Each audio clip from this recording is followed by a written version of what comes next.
Welcome to Raising Scholars. I'm Jackie Langworthy, education leader and mom, and I'm here to help you raise confident, independent learners. In every episode, you'll get simple strategies you can use right away, built on the R.A.I.S.E Scholar Framework. Confidence, consistency, and independence, without pressure and without power struggles. Let's get into it. Welcome to Raising Scholars. I'm glad you're here. And today's episode is a little different because today is the first official day of spring. Spring has always been one of my favorite times of the year. It's the season when everything begins again. Days stretch a little longer, the air feels different, and the world slowly starts to wake up after winter. You see flowers pushing through the soil, trees beginning to bloom, and suddenly there's this quiet sense of possibility all around you. Spring is a season of renewal.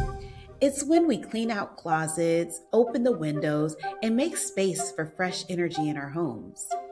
But I believe the same idea applies to our families and our children's learning. Spring is the perfect time to pause, reflect, and ask ourselves a simple question. What kind of growth do you want to see over the next few months?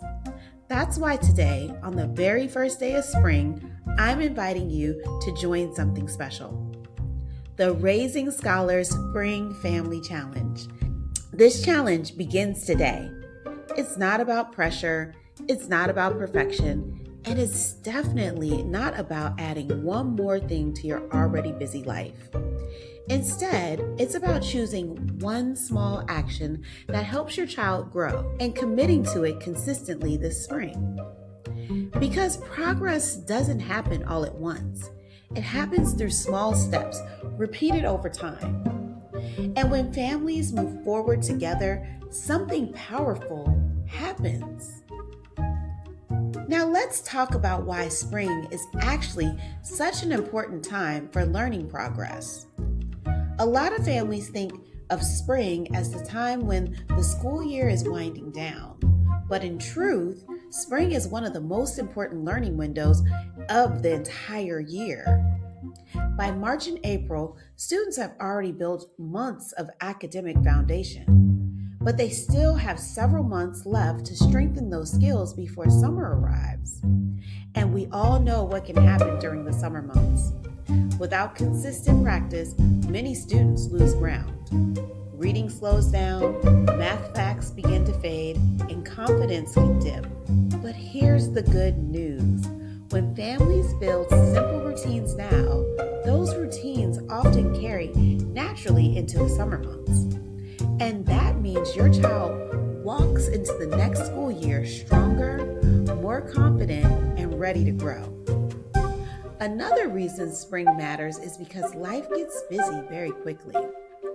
May brings graduations, Mother's Day, Teacher Appreciation Week, field days, concerts, and the final push of the school year. Before you know it, summer's here. So this moment right now is the perfect time to reset routines and focus on progress. Not in a stressful way, but in a proactive way. And this brings up something you've heard me talk about on the podcast before, the R.A.I.S.E Scholar Framework. Over the coming months, we're going to explore each part of this framework more deeply. But today, I want to highlight the very first pillar, regulation before rigor. Now, that phrase might sound academic, but the idea is actually very simple. Before we push our children academically, before we expect focus, before we expect them to sit down and complete their work, we must first help them feel calm and ready to learn. When a child feels overwhelmed, distracted, or emotionally dysregulated, their brain simply isn't prepared for deep learning. But when a child can feel calm and supported, their brain opens up to growth. So, regulation might look like something very simple. Taking a few deep breaths before starting homework, creating a quiet, comfortable study space, or simply having a quick conversation about their day before beginning practice.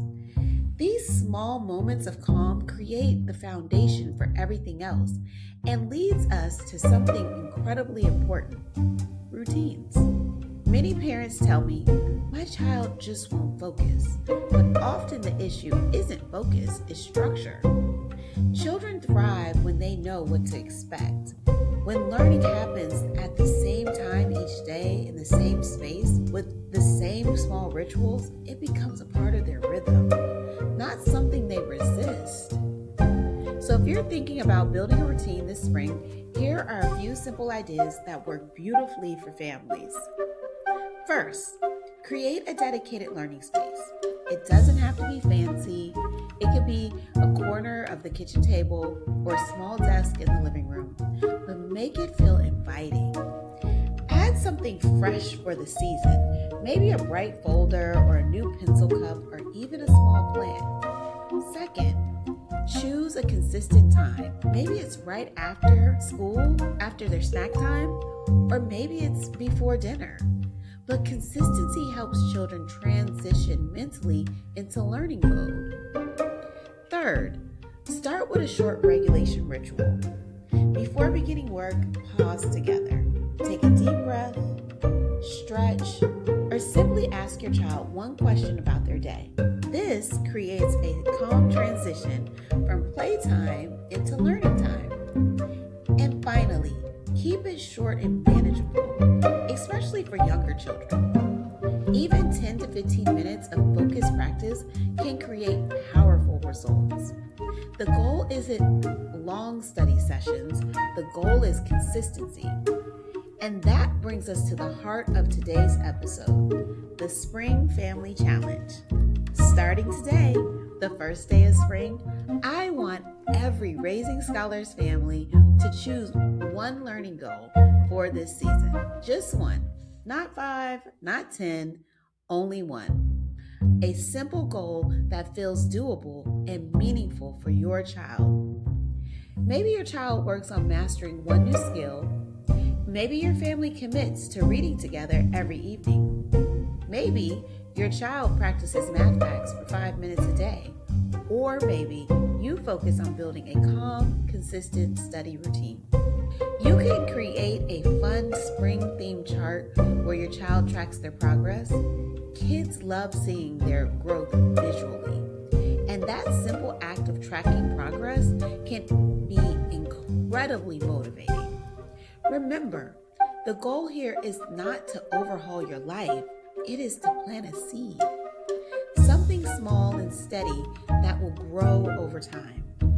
Now here's where our Raising Scholars community comes in. After you choose your family's goal, I want you to write it down and I want you to share it. Head over to the Raising Scholars Instagram page and find the post of this episode. Leave a comment and tell us what your family goal is this spring. When you share your goal, 2 powerful things happen. First, you create accountability. And second, you inspire other families who are on this journey too.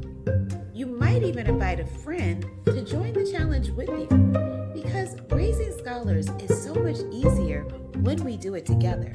Before we close, I want to leave you with one final thought. Progress rarely comes from huge dramatic changes. It comes from small actions repeated consistently over time. Every time you sit beside your child, every time you encourage them to keep going, every time you build a routine that supports their learning, you are planting seeds. Seeds of confidence, seeds of discipline, seeds of belief. And just like spring, those seeds grow quietly at first. But over time, they become something strong and lasting. So today, on the first day of spring, choose your family's challenge, share it with our community, and let's grow together. Thank you for being here. Thank you for showing up for your child. And thank you for being a part of the Raising Scholars family. Wishing you a joyful, productive spring. Let's spring into progress together. See you next time. If this episode resonated with you, the most powerful thing you can do is take one small step today. Consistency, not perfection, is what changes outcomes. And if you found value in this conversation, I invite you to subscribe. Share this episode with another parent and continue this journey with me. You can also visit the link in the show notes for additional resources, tools, and ways to support your child's growth. Because the work you're doing matters more than you realize. You're not just helping your child succeed in school, you're helping them build confidence, independence, and belief in themselves. This is Raising Scholars, and I'm Jackie Langworthy, cheering you on as you raise a confident, independent scholar. I'll see you in the next episode.